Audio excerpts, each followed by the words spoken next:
Middlesex wrapped up victory inside 3 days against Durham at Lord's.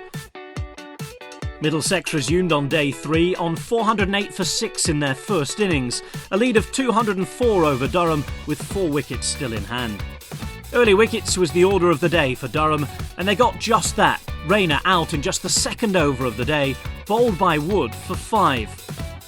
However, that's where the joy would end for Durham in the morning session, with new man Toby Roland Jones joining Franklin to put on an exhibition. The pair went after the Durham attack with a flurry of boundaries, Roland Jones launching 4 huge sixes on his way to 66 off just 47 balls.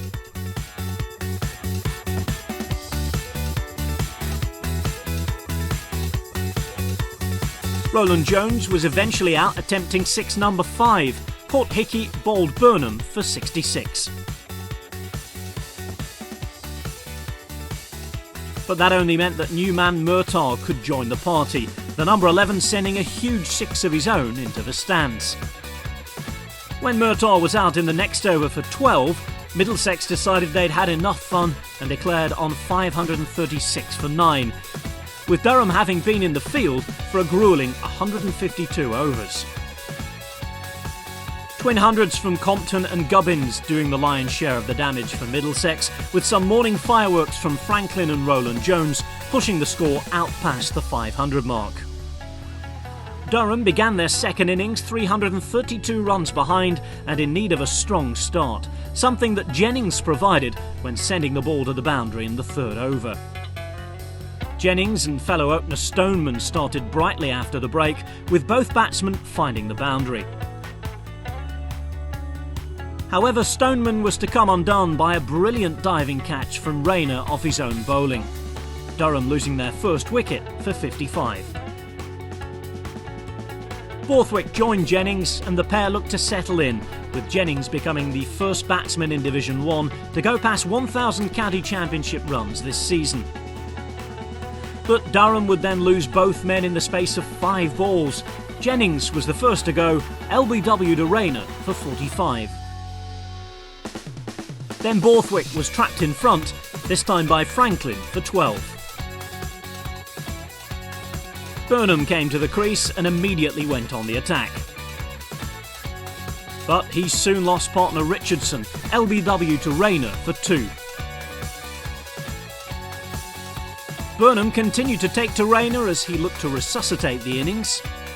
But when he was bowled by Murtagh just before the tea break, Durham found themselves 125 for 5 and in danger of losing their second consecutive county championship match inside 3 days.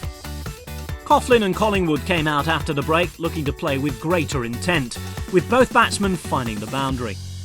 The partnership had moved to 34 when Collingwood was removed, bowled by Podmore for 22. 2 overs later and Hickey was also back in the sheds, caught behind off Podmore for a duck. Coughlin continued to press on and found support from new man Wood.